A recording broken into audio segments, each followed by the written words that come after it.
बोलिए श्री सद्गुरु महाराज की जय। श्री सद्गुरु महाराज की जय। श्री सद्गुरु महाराज की जय। अखंड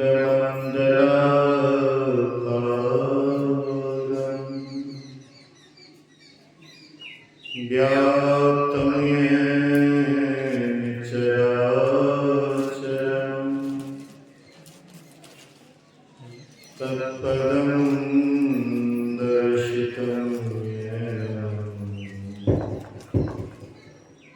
तस्मै श्रीगुरुवे नमः। धन्य धन्य सद्गुरु सुखद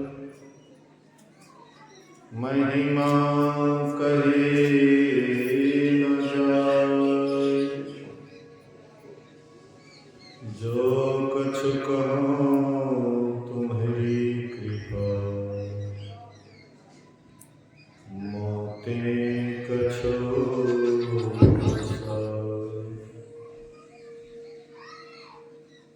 सर्वत्र सर्वदा वर्तमान सद्गुरु महाराज जी के पावन चरणों में कोटि कोटि नमन। उपस्थित गुरुजन, धर्म प्रेमी सत्संगी बंधुओं, पूजनीय माताओं तथा भक्तिमती बहनों, 2 दिवसीय संतमत सत्संग का आज दूसरे दिन के द्वितीय पाली अपराह्नकालीन सत्संग या यूं कहें अंतिम पाली सत्संग में हम आप उपस्थित हैं। बहुत देर से श्रवण कर रहे थे। अभी का पाठ है मानव शरीर की विशेषता एवं भक्ति।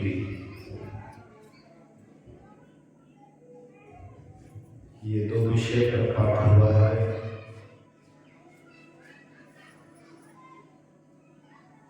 आइए इस मनुष्य शरीर के ऊपर हम लोग विचार करते हैं कि ये शरीर कैसा है। यह शरीर देखने में 3.5 हाथ का है, लेकिन समुद्र से भी अधिक गहरा है। कबीर साहब कहते हैं, मैं मर जीवा समुद्र की डुबकी मारी एक, मुट्ठी लाया ज्ञान की जामे वस्तु अनेक। कबीर साहब कहते हैं कि मैं मर जीवा अर्थात जिंदा व्यक्ति कभी भी समुद्र में ज्यादा देर तक गोता नहीं लगा सकता है। जो दम साधने के लिए जानता है, मरने के लिए जानता है, वही अधिक देर तक डुबकी लगा सकता है। तो इस शरीर रूपी समुद्र में भी जब तक हम आप मरने की कला नहीं जानेंगे, ज्यादा देर तक डुबकी नहीं लगा सकते। इसलिए कहते हैं जीवत मरिए भवजल तरिए। जो जीते जी मर जाते हैं वही भवसागर को तर जाते हैं। नदी में मुर्दा नहीं डूबता है, मुर्दा पानी में तैरता है और जिंदा डूब जाता है। आश्चर्य की बात, मुर्दा को देखिएगा पानी में ऊपर ऊपर तैरते हुए जा रहा है, ऊपरे ऊपर डूबता नहीं, और जो जिंदा है वही डूब जाता है। ऐसे हम आप भी जब तक मुर्दा नहीं बनेंगे तब तक हम आप भी नहीं कर सकते। मैं 2002-03 में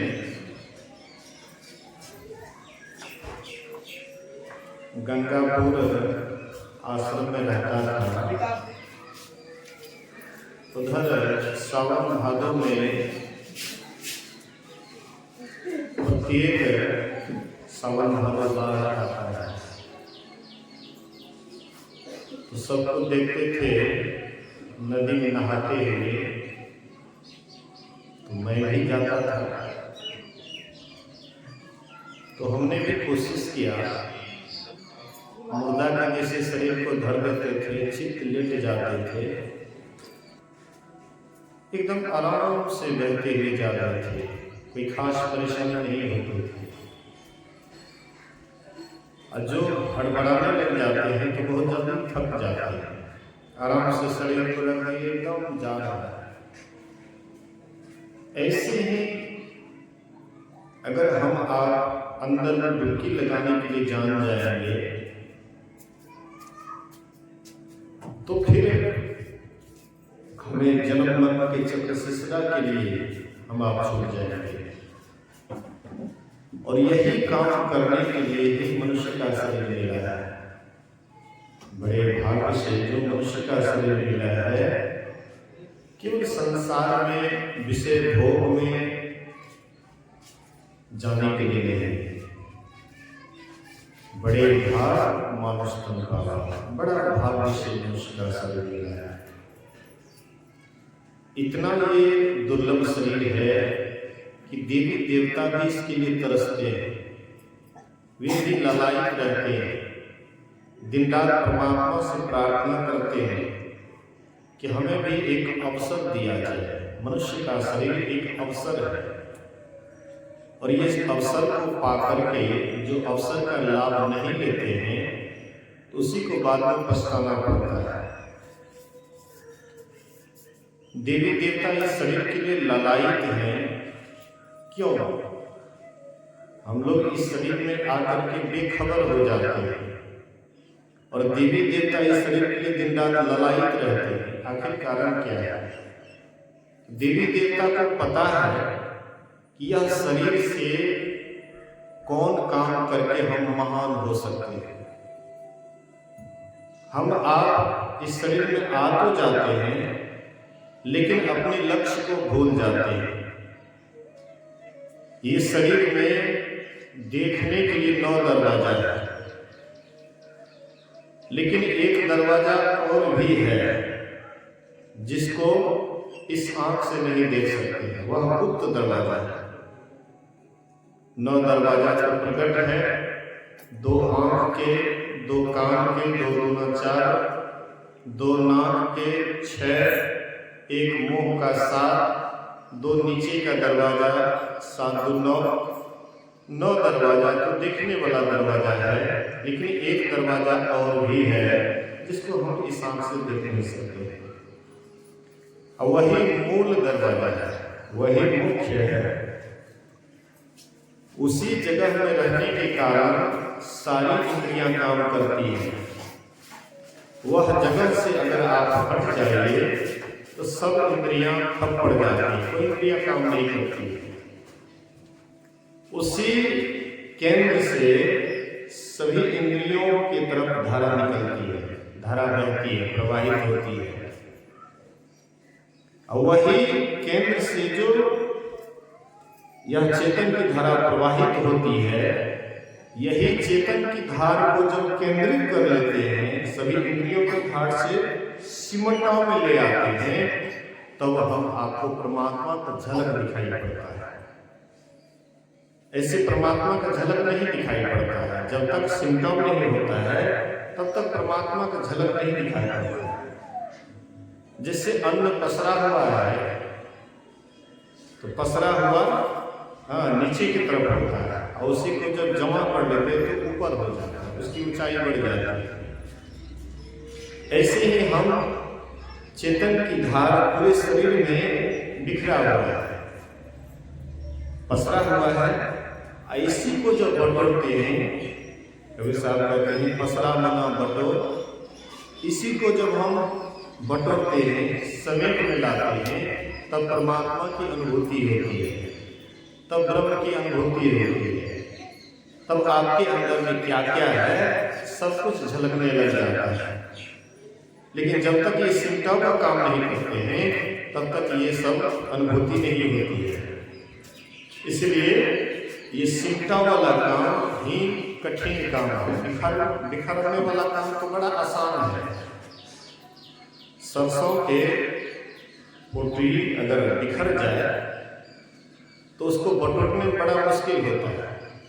बिखरना कोई बड़ी बात नहीं है, खोल दीजिए तुरंत बिखर जाता है, लेकिन समेटने में बड़ा मेहनत लगता है।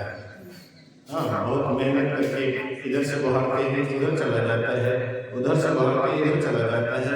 लेकिन मेहनती आदमी होते हैं तो बढ़िया से वे बहारते हैं, आराम से बहारते हैं, तो वे क्या करते हैं एक एक इकट्ठा कर लेते हैं। इसी तरह से हम भी मन को इधर से लाते हैं और इधर चला जाता है। चाहते हैं कि यहाँ केंद्र में केंद्रित करें, लेकिन मन को कहीं और जगह से लाते हैं, फिर कहीं और जगह चला जाता है। बहुत ये फिसलता है, बहुत पिछड़ है, इतना पिछड़ है कि ये हाथ में नहीं आना चाहता है। हम इसको हाथ में लाना चाहते हैं, पकड़ना चाहते हैं, और जितना पकड़ना चाहते हैं उतना ही ये भागता है। लेकिन जो बैठे बोलिए श्री सद्गुरु मंच और बात में भी तो कैसे कैसे सब बात मिले। लेकिन बीच में उठना थोड़ा सा बोलिए श्री सद्गुरु, ध्यान दीजिए थोड़ा सा। तो इसको समेटने में बड़ी कठिनाई होती है, बड़ी परेशानी होती है। समेट करके लाते हैं फिर बिखर जाता है, फिर समेट करके लाते हैं फिर बिखर जाता है। लेकिन जो साधक होते हैं, जो साध्वी होती है, वे इससे हारते नहीं हैं। जो हारते नहीं हैं वही एक दिन मन को बस में कर लेते हैं, और जो हार जाते हैं ये काम हमसे नहीं होगा, उनसे ये काम नहीं हो पाता है। कितनों कठिन से कठिन काम हो, अगर आप हारते नहीं हैं, आपके मन में सही संकल्प है, सच्चा संकल्प है, तो आप एक दिन उस काम में सफलता प्राप्त कर लेते हैं। लेकिन अगर पहले ही आप अगर हार मान लेते हैं कि ये काम हमसे नहीं होगा, तब आपसे नहीं हो पाता है। हिम्मते मरते मरते खुदा, अपना हिम्मत आप लगाते हैं, ऊपर से खुदा भी आपका मदद करते, परमात्मा भी मदद करते हैं। इसलिए कभी हारना नहीं चाहिए। ये नहीं कहना चाहिए कि हमसे ध्यान नहीं हो पाएगा। लोग कहते हैं कि हमसे ध्यान नहीं हो पाएगा, ध्यान बड़ा कठिन काम है। मानता हूं कठिन काम है, लेकिन असंभव नहीं है। कठिन है, असंभव नहीं है। अगर असंभव होता तो संत महात्मा इसका उपदेश नहीं करते। गोस्वामी तुलसीदास जी महाराज कहते हैं, रघुपति भगति करत कठिनाई। रघुपति की जो भक्ति है करने में बड़ी कठिनाई है। कहत सुगम करनी अपार, जाने सो जिहि बनियाई। और कहीं पर गोस्वामी तुलसीदास जी महाराज कहते हैं, रघुपति भगति सुलभ सुखकारी, को अस मोढ़ न जाहि सोहाई। कहीं पर कहते हैं कि रघुपति की जो भक्ति है बड़ा सुलभ है, सुखदायी है। तो किसके लिए सुलभ है, किसके लिए सुखदायी है? तो जो जिहे कला कुशलता कह सुसुलभ सदा सुखकारी। जो जिस कला में कुशल हो जाता है वह काम उसके लिए सुलभ हो जाता है। सफरी सन्मुख जल प्रवाह सुरसरी बहाई गजभारी। सफरी मछली भाटे से सिरे की ओर आराम से चली जाती है, लेकिन यही काम अगर कोई हाथी से कहा जाए तो हाथी भाटे से सिरे की ओर तो जा नहीं सकती है, लेकिन इस पार से उस पार भी सीधा नहीं निकल पाती है। हाथी के लिए यह काम असंभव है, लेकिन सफरी के लिए आसान है। छोटी मछली होती है, सफरी मछली छोटी मछली होती है, इसलिए उनके लिए आसान काम है। हम आप भी अगर नित्य प्रति अभ्यास करेंगे, यह काम भी हम आपके लिए बिल्कुल सुलभ हो जाएगा, एकदम सुखदायी होगा। आपको लगेगा ये इससे आसान काम तो और कोई नहीं है। आप नहीं करते हैं इसलिए यह काम बुझाता है कि सबसे भारी, और जब करने लगेगा तो लगेगा कि यह काम से आसान तो कोई काम ही नहीं है। इसलिए कहा है, रघुपति भगति सुलभ सुखकारी, को अस मोढ़ न जाहि सुहाई। कौन ऐसा मोड़ है जिसको ये नहीं सुहाता है?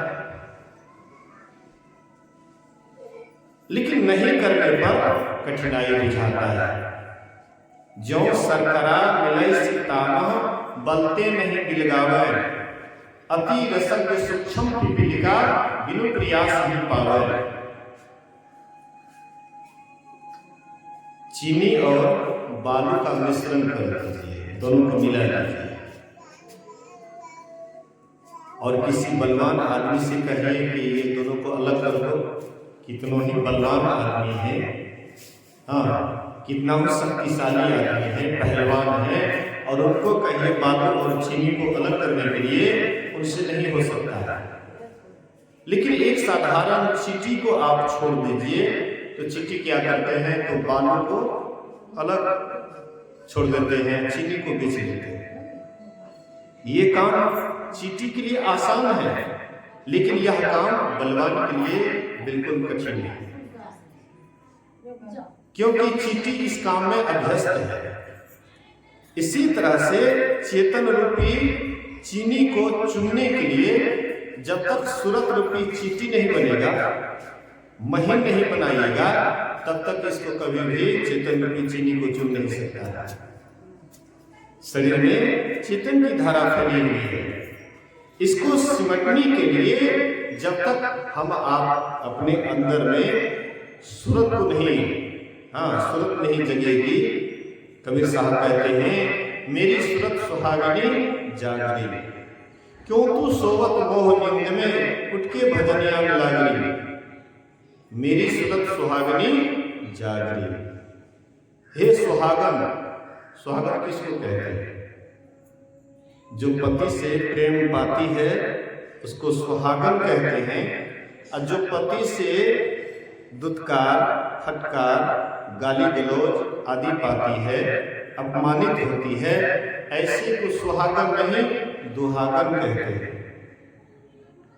तो हम आप भी परमात्मा रूपी पति के सुहागन कब होते हैं? जब अंदर यात्रा करते हैं, अपने आप को सिमटा में लाते हैं, तो हम आप भी परमात्मा के प्यारे होते हैं।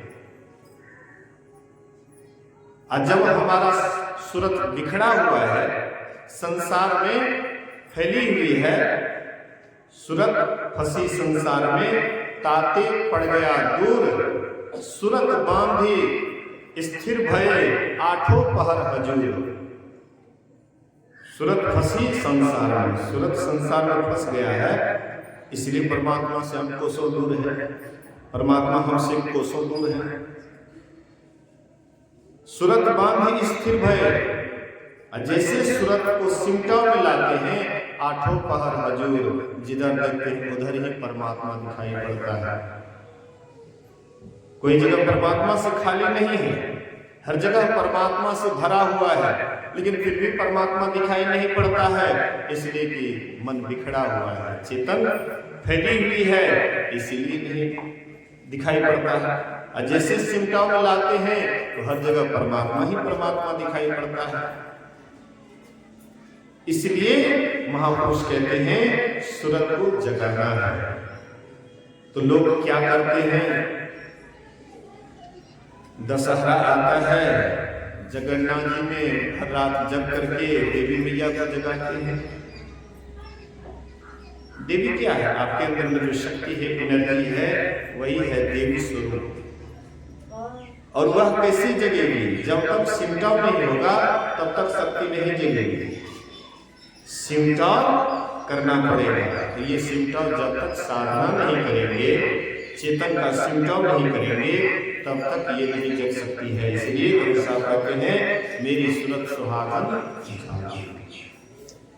क्यों तू सोवत मोह नींद, क्योंकि मोह रूपी नींद में सो रहे हो, उठ के भजन में लागे, तू उठ करके भजन लो। चित्त से शब्द सुनो सर्वंदे, उठत मधुर धुन रागे। तुम्हारे अंदर में हर हमेशा परमात्मा का आवाज होता है, उसको बढ़िया से सुनो। जैसे मृगा बांसुरी की आवाज को सुनती है, मृगा बांसुरी की आवाज को सुनती है, हर हमेशा वह आवाज जैसे उसमें इतना चित्त लगा देती है कि इधर उधर कहीं भी ख्याल नहीं जाता है, केवल उसी ख्याल में हाँ वही आवाज में उसका चित्त लगा रहता है। इसी तरह से जब आप भीतर की आवाज को सुनिएगा, जब तक सूरत नहीं जगेगी अंदर का आवाज सुन नहीं सकते। अंदर का जो आवाज सुनने लगेगा ऑटोमेटिक है कि आपका सूरत जग जाएगा। चित्त से शब्द सुनो सर्वंदे, उठत मधुर धुन रागे। बहुत मीठा मीठा आपके भीतर का आवाज होता है, इतना मनमोहक आवाज होता है कि हम आपके मन को मोह लेते हैं, इसीलिए उसको मनमोहन कहते हैं। दादा दयाल जी महाराज कहते हैं नीके राम कहत है बबुआ, वे अच्छे हैं, कम से कम राम राम तो कहते हैं, राम का नाम तो लेते हैं। नीके राम अच्छा है, नीक है, बढ़िया है, जो कम से कम राम राम कहते हैं। नीके राम कहत है बबुआ, घर माहे घर निर्मल राखे, पंचो धोवे काया कपड़ा। काया रूपी कपड़ा को, पांचों काया रूपी कपड़ा को वे धोते हैं, साफ करते हैं। स्थूल शरीर को पानी से पवित्र रखते हैं। स्थूल शरीर की पवित्रता हाँ शुचियाचार से, पानी आदि से साफ सफाई में होती है, ये स्थूल शरीर की पवित्रता है। सूक्ष्म शरीर की पवित्रता है कि स्थूल रूपी आवरण जब हट जाता है, ये सूक्ष्म शरीर की पवित्रता है। जब आप ध्यान करते हैं, साधना करते हैं और स्थूल केंद्र पर जब पहुंचते हैं, जैसे स्थूल केंद्र पर पहुंचते हैं, कोई भी आवाज आता है आपके भीतर में, तो धीरे धीरे जब वह आवाज को सुनिएगा तो वह आवाज धीरे धीरे केंद्र की तरफ ले जाएगा। आंख से जो दोनों धाराएं निकलती है उसके बीच में एक केंद्र है जिसको आज्ञा चक्र कहते हैं। जब साधक साधना करते हैं, ध्यान करते हैं, तो कभी बाएं तरफ से आवाज होता है, कभी दाहिने तरफ से आवाज होता है। तो किस आवाज को सुनना है, हाँ गुरु से सीख करके हाँ सीखना चाहिए। जब आपके भीतर में आवाज की अनुभूति होती है तो हाँ समझना चाहिए कि किस ओर का आवाज सुने। बाईं ओर से भी आवाज होती है, दाहिनी ओर से भी आवाज होती है, लेकिन बाईं ओर का आवाज आपको नीचे की तरफ ले जाता है। दाहिनी ओर का जो आवाज है वह आपको सही जगह पर ले जाता है। उससे भी ज्यादा विशेष आपके केंद्र से भी, जब वहाँ आवाज को बढ़िया से गौर से सुनिएगा, धीरे धीरे केंद्र की तरफ से भी आवाज सुनने को मिलेगा। जब वह केंद्र वाला आवाज सुनते हैं तो धीरे धीरे ये सब आवाज गौण हो जाता है और वही केंद्र का आवाज सुन करके आप स्थूल शरीर से ऊपर उठ जाते हैं, सूक्ष्म शरीर में चले जाते हैं, जहां पर बहुत सूक्ष्म दर्शन होता है। दीपक, पेड़, चंद्रमा, सूर्य, ये सूक्ष्म में जाकर के ही दर्शन होता है। तो स्थूल से जैसे सूक्ष्म में गए तो ये सूक्ष्म शरीर की पवित्रता है। सूक्ष्म से जब आप कारण में गए, उससे ऊपर उठ गए, कारण में गए, तो ये सूक्ष्म शरीर की पवित्रता है। कारण से महाकारण में गए तो ये कारण शरीर की पवित्रता है। और इस तरह से एक एक शरीर को साफ करते करते, पवित्र करते करते अंत में जब आप अपने स्वरूप में चले जाते हैं तो पांचों शरीर पवित्र हो जाता है। पंचो धोवे काया कपड़ा, सहज समर्पण सुमिरन सेवा, त्रिवेणी तक संजम सबरा। सहज में समर्पण का भाव होना चाहिए। तो स्वाभाविक आप जब केंद्र में जाते हैं तो समर्पण भाव किए बिना आप केंद्र में जा नहीं सकते हैं। इधर उधर का ख्याल रहेगा, आप केंद्र में प्रतिष्ठित नहीं हो सकते। केंद्र में आपका ख्याल नहीं रहेगा। सब ओर से जब सूरत आपका हट जाता है तभी केंद्र में केंद्रित होता है और वहां जाने के बाद सहज में समर्पण का भाव हो जाता है। सहज समर्पण सुमिरन सेवा, त्रिवेणी तट संगम सबरा। वहां त्रिवेणी, गंगा, यमुना के बीच में सरस्वती की धारा बहती है। वहां पर जब आप बढ़िया से गौर से अपना डेरा जमा लेते हैं, आप अपना जगह घर बना लेते हैं, वहां पर जब आराम से रहने लग जाते हैं, वहां पर आपकी सूरत टिक जाती है। सहज समर्पण सुमिरन सेवा, त्रिवेणी तट संगम सबरा, सुंदरी सन्मुख जाकर लगे। सन्मुख में वहां पर आप जब जग जाते हैं तो तब मोहन मेरा मन पकड़ा। तब मनमोहन परमात्मा ईश्वर आपके मन को पकड़ लेते हैं, अपनी ओर खींच लेते हैं, अपनी ओर आकर्षित कर लेते हैं। बिन रसना मोहन गुण गावे, बिना जीव के ही परमात्मा का गुण गाते हैं।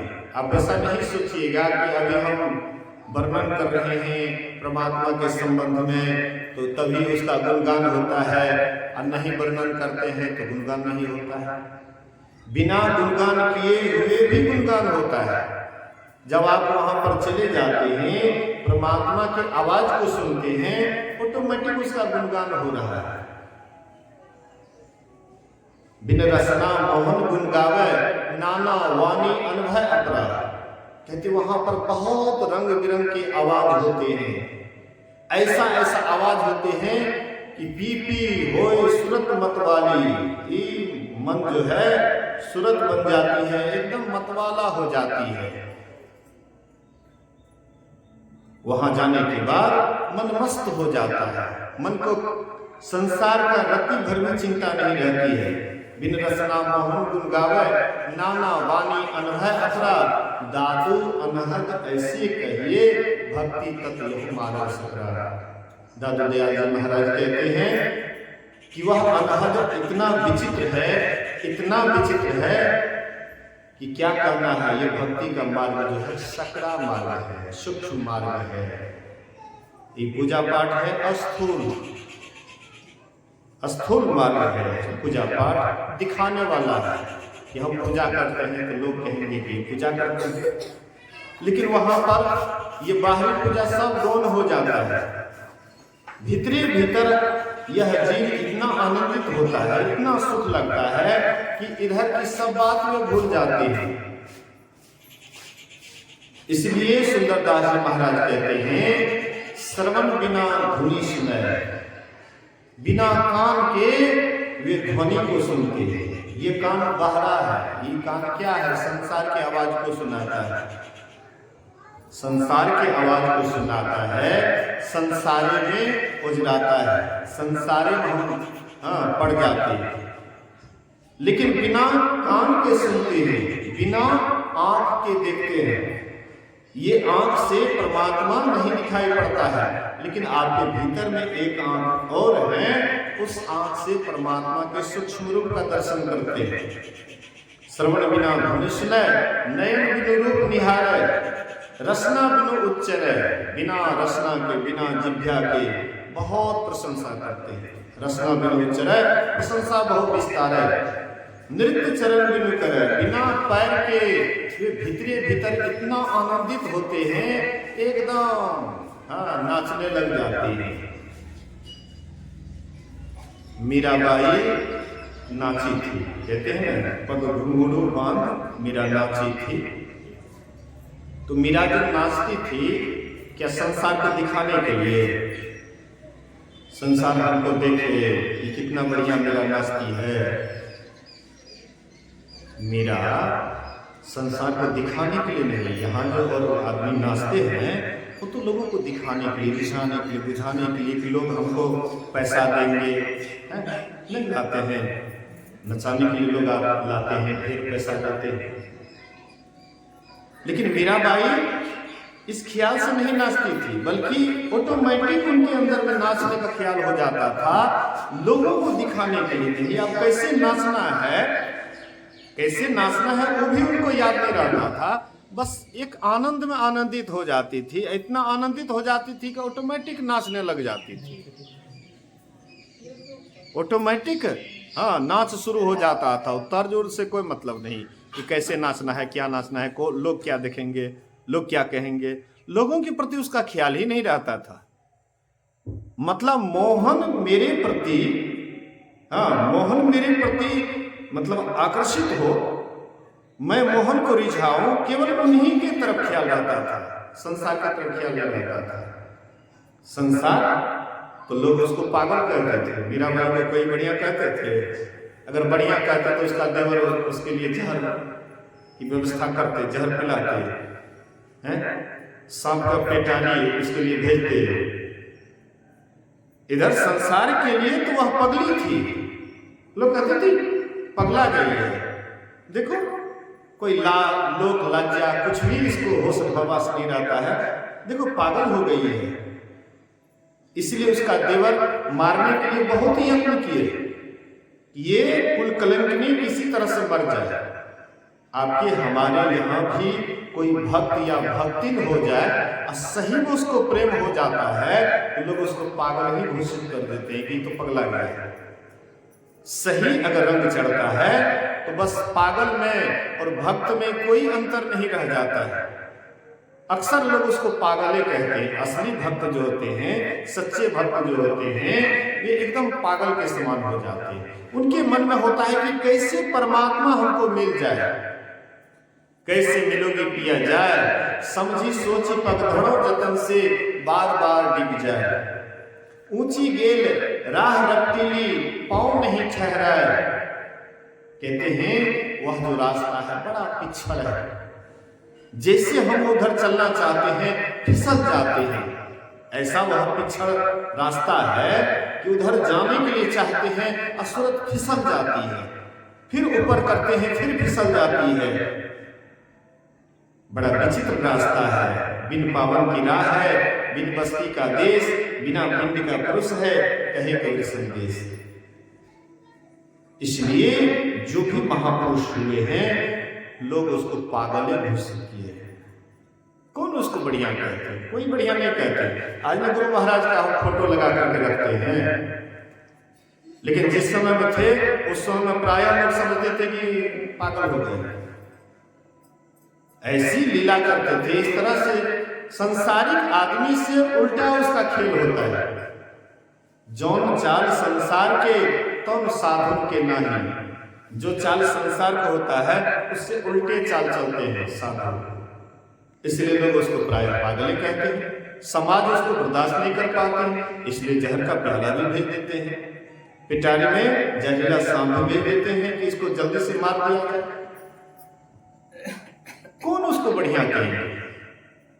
इसलिए संत महापुरुष कहते हैं वह रास्ता बड़ा ही सूक्ष्म है, बड़ा महीन है, और उस पर चलने के लिए मन महीन कर लीजिए। जब पियो लागे हाथ, जब पिया हाथ लग जाए तो कहते मन को महीन कर लो। अब मन महीन करिएगा तब पिया लगेगा हाथ।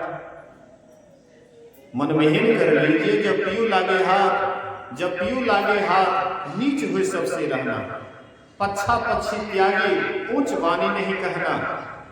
पहले हाथ उठाए सबको सिर पर आने, पलटू सोई सुहागन हीरा झलके माथ, मन महीन कर लीजिए जब पियो लागे। संत पलटू साहब कहते वे सुहागनी है, वे सुहागन है जिनके माथे पर हीरा झलकता है। हीरा से मतलब, हीरा से मतलब है आपके भीतर में ब्रह्म ज्योति जब उदय हो जाता है, ब्रह्म प्रकाश का जब अनुभूति होती है, वही कहते हीरा झलके माथ। जब आप यहाँ पर ध्यान करते हैं दो नैनों के बीच में जब आपका मन केंद्रित हो जाता है, वहीं पर आपको सूक्ष्म ज्योति का दर्शन होता है, वही है हीरा। हीरा झलके माथ, अमर महीन कर लीजिए जब पियो लागे हाथ। इसलिए कहते हैं मेरी सूरत सुहागन जागरी, क्यों तू सोवत मोह नींद में, उठ के भजनिया लागरी, चित से शब्द सुनो सरबंदे, उठत मधुर धुन रागरी। दो कर जोड़ शीश चरणन दे, भक्ति अचल वर मांगरी। अचल भक्ति का वर मांगो, कैसे? दोनों किरणों को जोड़ करके। दोनों किरणों को कैसे जोड़िएगा? कर मतलब किरण। अब दोनों किरणों को कैसे जोड़िएगा? अभी भी पाठ में आप सुने, और एक गुप्त मत सबही कहाँ कर जोड़, अशंकर भजन बिना नर, भक्ति न पावे मोर। मैं सबको एक गुप्त विचार कहता हूँ, वह यह कि जब तक दोनों किरणों को नहीं जोड़ोगे, शंकर भजन बिना नर, भक्ति न पावे मोर। ये शंकर भजन क्या है? शंकर भजन क्या है? अगर यही शंकर भजन होता, जिसको शिव जी कहते हैं, शिव जी के भजन बिना राम की भक्ति हम प्राप्त नहीं कर सकते हैं, तो गुप्त मत कहने का कोई आवश्यकता नहीं, तब प्रकट मत कहना चाहिए गोस्वामी जी को। और एक प्रकट मत सबही कहाँ पर जोड़, अशंकर भजन बिना नर, भक्ति न पावे मोर। हम आपके समझ से कोई बात बाहर भी होता है, और उसको गुप्ते ढंग से संत महात्मा विशेषतर बोले हैं। जो भी गुप्त बात है उसको झांपे करके बोले हैं। इसलिए और एक गुप्त मन, मैं एक गुप्त विचार कहता हूँ, वह यह कि दोनों किरणों को आंख से दो धाराएं निकलती हैं, आंख से दो धाराएं निकलती हैं। एक है सूर्य और दूसरा है चंद्र। एक है गर्म, एक है ठंडा। हमने एक दिन देखा कि दाहिनी तरफ लेटे हुए थे, दाहिनी तरफ लेटे हुए थे, तो बायां स्वर चलने लगा, तो सर्दी की तरफ बुझाया, लगता है कि सर्दी हो जाएगी। फिर तुरंत क्या किए, तो बाएं तरफ लेट गए। बाएं तरफ लेट गए तो सर्दी फिर ठीक हो गया। बाएं स्वर से जो निकलता है वो ठंडा है, चंद्र, और दाहिने तरफ से जो स्वर निकलता है वह है गर्म। गुरु महाराज जी को एक बार यात्रा करना था कलकत्ता से पंजाब की तरफ, तो पहले ही टिकट कटा लिए कि भाई निकलना है, जो 2-4-5 रोज पहले टिकट कटा लिया। प्रयागराज स्टेशन से पहले नैनी स्टेशन है, उससे भी पहले कुछ घटना घटने वाली थी। तो गुरु महाराज जी कल यात्रा करना था, तो आज कहते हैं गुरु महाराज कि कल जो हम लोग यात्रा करेंगे वो टिकट को कैंसिल कर लीजिए, और दूसरे दिन का और दूसरे गाड़ी का टिकट ले लीजिए। तो बोले, कहते हैं नहीं नहीं, टिकट कटाने में बड़ी परेशानी होती है, इसीलिए हाँ संत शिव जी महाराज से बहुत परिवी किए। तो संत शिव बाबा गए, गुरु महाराज से कहते हजूर बहुत परेशानी होती है, टिकट कटाने में बड़ा भीड़ चलता है, इसलिए हुजूर इसी गाड़ी से चला जाए। बोले कि अच्छा नहीं मानोगे तो अच्छा ठीक है। तो दूसरे दिन जब यात्रा करना था तो गुरु महाराज जी हाँ रामचरितमानस की दोहा कहते हैं, जो स्वर चले ताही पग दीजिए, एक धक्का कालहु से लीजिए। जो स्वर चले मतलब बायां स्वर चलता है या दाहिना स्वर चलता है। आप अगर नाक के पास रखिएगा उंगली तो पता लगेगा, कोई स्वर तेज रहता है, कोई धीमा रहता है। तो जो स्वर चले उस समय, जिस समय में जो स्वर चलता है पहले वही पैर को बढ़ाइए। जो स्वर चले ताही पग दीजिए, उधरे वही पैर को बढ़ाइए पहले। एक धक्का कालहु से लीजिए। हाँ, एक धक्का काल से भी लेना पड़े तो कोई बात नहीं। तो गुरु महाराज जी चलते हैं, नैनी स्टेशन से पहले ही कहते हैं कि जितने भी संगी साथी है सबको इसी डब्बा में बुला लो। तो इधर उधर भीड़ भाड़ था तो और कोनो डिब्बा में चढ़ गए, लेकिन गुरु महाराज के आदेश हुआ तो सब उसी डब्बा में आ गए। उसी स्टेशन से पहले उस स्टेशन पर पहुंचने ही वाले थे, एक मालगाड़ी से धक्का लग जाता है, टक्कर हो जाता है, जिसका परिणाम हुआ कि जिसमें गुरु महाराज जी थे वही डब्बा केवल पटरी पर रहा, बाद बाकी आगे पीछे सब डब्बा इधर उधर ढक जाता है, गिर पड़ जाता है, हाँ बिखर जाता है। लेकिन जिस डब्बा में गुरु महाराज थे वह डिब्बा एंड का एंड मतलब पटरी पर रहा। कहने का आशय है, मतलब है, जो स्वर चले ताही पग दीजिए, एक धक्का कालहु से लीजिए। आपका जो स्वर चलता है इस पर ध्यान दीजिएगा। भोजन करने के बाद कहते हैं बायां लेटने के लिए। क्यों कहते हैं? हाँ, भोजन करने के बाद हाँ खा करके भोजन करके लघु शंका जाना चाहिए, उसके बाद बायां करवट लेटना चाहिए। बायां करवट लेटने से होता है क्या? आपका जो पाचन क्रिया है बढ़िया से काम करता है। हाँ, सूर्य नाड़ी चलती है तब पाचन क्रिया बढ़िया होती है। गर्मी होती है, सूर्य नाड़ी से पाचन क्रिया बढ़िया काम करता है। चंद्र नाड़ी चलती है तो पाचन क्रिया बढ़िया से काम नहीं करती है। इसलिए इस पर भी ध्यान देना चाहिए कि कौन नाड़ी चलती है।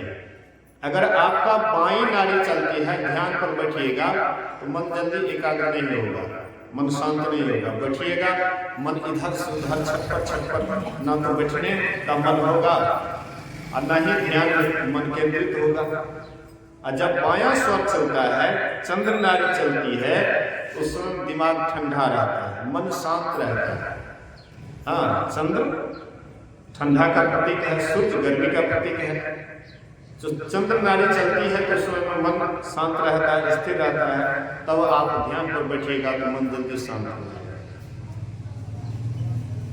महापुरुष कहते हैं कि इससे भी अगर दोनों अगर बराबर मात्रा में चलता है तो तब उस सुषुम्ना नाड़ी हाँ मतलब खुलती है। उस समय ध्यान करने बड़ा आनंद आता है। जब दोनों स्वर समान मात्रा में चलता है, बराबर मात्रा में चलता है, तो सुषुम्ना नाड़ी बहुत जल्दी हाँ खुल जाती है।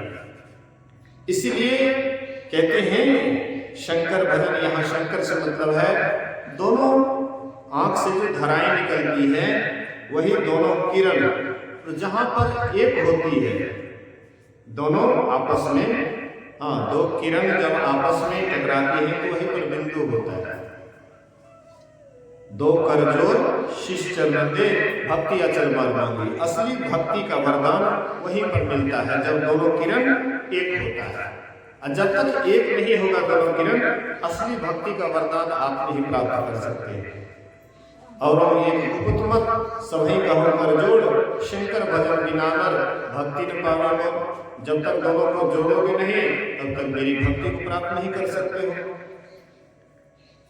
राम भगवान बहुत पहले ही बात कहे और गुरु महाराज जी इस कलिकाल में ये ज्ञान को हम आपके बीच दिए, लेकिन केवल सुन लीजिएगा, अगर अपने आचरण में नहीं उतारिएगा, ध्यान बढ़िया से नहीं कीजिएगा तो कोई अनुभूति नहीं होगी। इसलिए कबीर साहब कहते हैं, दो कर जोड़ शीश चरण दे, भक्ति अचल वर मांगली। कहे कबीर सुनो भाई साधो, जगत पीठ दे भागरी। संसार को पीठ दे करके यहाँ से भाग जाओ। तो संसार को पीठ देना कैसे होगा? अगर हम साधु बन जाते हैं, सन्यासी बन जाते हैं, घर द्वार छोड़ देते हैं, जंगल चले जाते हैं, पहाड़ के गुफा में चले जाते हैं, कहीं भी चले जाते हैं, तो संसार को पीठ देना नहीं होता है। संसार में ही रहते हैं, मन आपका संसार में ही रहता है। लेकिन जब यह तरीका जान करके साधना करते हैं, दोनों किरणों को एक करते हैं, यही है असली संसार को पीठ देने का तरीका। तो इस तरह से अगर हम भक्ति करेंगे तो अवश्य है कि हम भक्ति में आगे बढ़ेंगे। जैसे दोनों किरण एक होगा, वैसे ही आपके अंदर में परमात्मा की ज्योति दिखाई पड़ेगी। गुरु महाराज कहते हैं, खोज करो अंतर उजियारी, दृष्टिवान कोई देखा है। अपने अंदर के प्रकाश की खोज करो। कोई दृष्टि को जो जोड़ने के लिए जाना है, वह दृष्टिवान कोई देखा है। खोज करो अंतर उजियारी, दृष्टिवान कोई देखा है। गुरु भेदी का चरण सेवकर, भेद भक्त पा लेता है। जो गुरु भेदी है, जो यह युक्ति जानता है, उनके चरणों की सेवा करके, उनके आज्ञा का पालन करके गुरु भेदी का चरण सेवकर भेद भक्त पा लेता है। निश्चित सुरत अधर पर कर कर अंधकार फट जाता है। बराबर जब अंधकार को आप टकटकी लगा करके देखते हैं तो अंधकार ही नहीं रहता, वह उसमें प्रकाश हो जाता है। आप अचानक जब बाहर धूप में रहते हैं और एकाएक अपने रूम में प्रवेश करते हैं, अपने घर में प्रवेश करते हैं, तो घर में बिल्कुल लगता है एकदम अंधेरा छाया हुआ है, बिल्कुल अंधकार लगता है। लेकिन कुछ देर जब आप वहाँ घर में रह जाते हैं, टिक जाते हैं, तो धीरे धीरे देखिएगा कि एकदम साफ होने लग जाता है और जितना भी घर का सामान है सब कुछ देखने लग जाता है। लेकिन एकाएक जब आए तब आपको कुछ नहीं सूझता था, कुछ नहीं दिखाई पड़ता था। ऐसे ही आप जहां हैं वहां आप ठहरते नहीं हैं, इसलिए अंधकार है। आप जहां पर हैं वहां नहीं ठहरने के कारण अंधकार दिखाई पड़ता है। लेकिन जैसे आप वहां पर ठहर जाइए, जैसे टुक टिकेंगे, वैसे ही अंधकार भाग जाएगा, अंधकार रहबे नहीं करेगा। अंधकार तब तक है जब तक आप ठहरते नहीं हैं। आप जब ध्यान करते हैं तो आप देखिएगा कि अंधकार में भी आप ठहर नहीं पाते हैं, मन इधर से उधर छटपटाते रहता है। मन जब ध्यान पर बैठिएगा, इधर उधर छटपट, इधर का ख्याल उधर का ख्याल, जहां नहीं वहां का ख्याल, जो नहीं सो सब उस समय दिमाग में आते रहता है। लेकिन जब आप ध्यान करते हैं, अंधकार में जब आपकी सूरत टिक जाती है, ख्याल जब स्थिर हो जाता है, मन जब स्थिर हो जाता है, तब अपने आप वहां पर अंधकार तब नहीं रहता है, अंधकार फट जाता है। अंधकार फट जाता है उस समय, तो अंधकार नहीं रहता। निस्दिन सूरत अधर पर कर अंधकार फट जाता है। खोज करो अंतर उजियारी, दृष्टिवान को देखा है। तब होता है क्या? तो पीली नीली लाल सफेदी स्याही सन्मुख आता है। ये 5 रंग का, पृथ्वी का रंग पीला, पृथ्वी का रंग पीला, जल का रंग लाल, अग्नि का रंग काला, हवा का रंग हरा और आकाश का रंग सफेद। तो जैसे 5 तत्व का 5 रंग होता है, वैसे पहले पंचरंगी झालर ही दिखाई पड़ता है, जिसको मीराबाई कहते हैं पंचरंगी झालर सुर सोहे, फूलन फूल कली, अब बाजू बंद कड़ोला सोहे, मांग सिंदूर भरी, आज सेज सुखमनिया मीरा सोहे, सुबह आज भरी। आज सुख घड़ी है, सेज सुखमनिया मीरा सोहे। तो वह कौन ऐसा जगह है जहां पर पंचरंगी झालर सुर सोहे?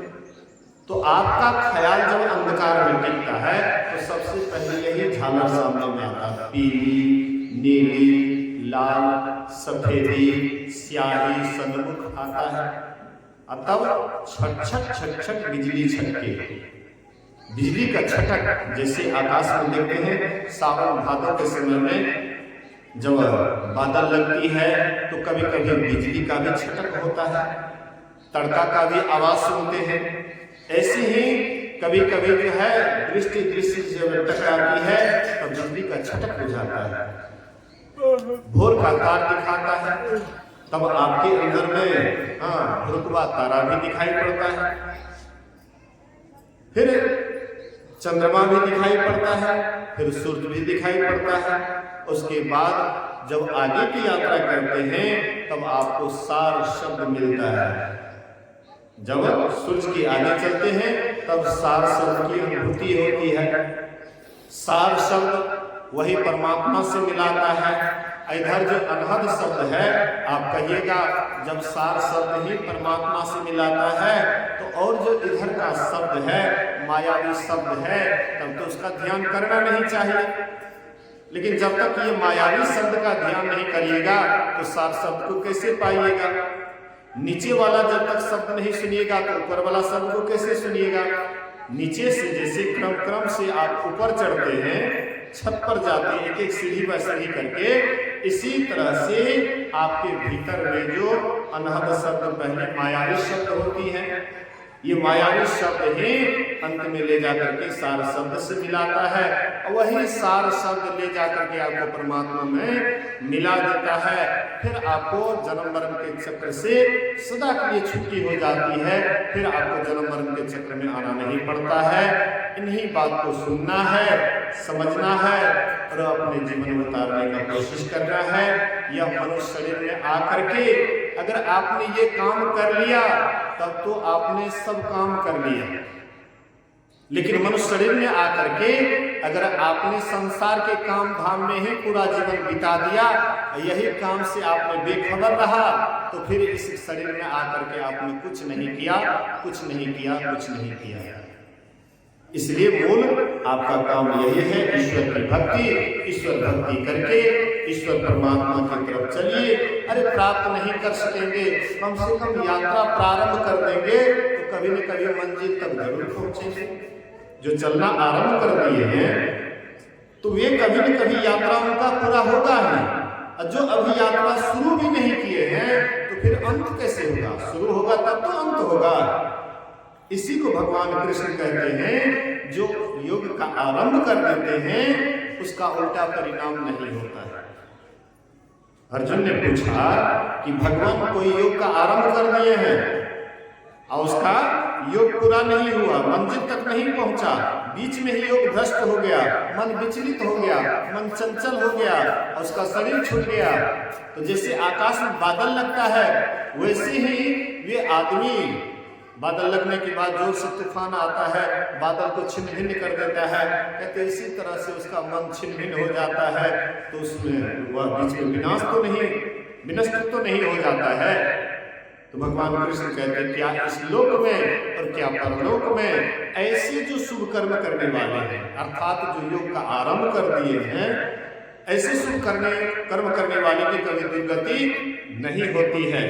जब उसका शरीर छूटता है तो ऐसे पुण्यात्मा सबसे पहले स्वर्ग को जाता है और स्वर्ग से जब उतारता है तो श्रीमान के घर में जन्म लेता है, अच्छे कुल में जन्म लेता है, भक्तों के कुल में जन्म लेता है, सत्संगियों के घर में जन्म लेता है, सारी व्यवस्था रहती है, अनुकूल वातावरण रहता है। फिर पूर्व जन्म का संस्कार उनसे जबरदस्ती ईश्वर भक्ति की तरफ ले जाता है और फिर भक्ति कराते कराते जब तक मेरा स्वरूप नहीं प्राप्त करा देता है, शांति स्वरूप को नहीं पा लेता है, तब तक ये संस्कार उसका पीछा नहीं छोड़ता है। तो संत भगवान की बात पर हम आपको विश्वास रखना चाहिए, तदनुकूल आचरण करना चाहिए। इसी से हमारा इहलोक और परलोक दोनों जीवन संभलेगा। ये जो सत्संग करवाए परम श्रद्धेय विनोद लाल दास, इनके बाल बच्चे अच्छे संस्कार के हैं और के भी बाल बच्चे हैं, लेकिन इनका जो बाल बच्चे हैं सत्संग से जुड़े हुए, सत्संग के प्रति श्रद्धा है, विश्वास है।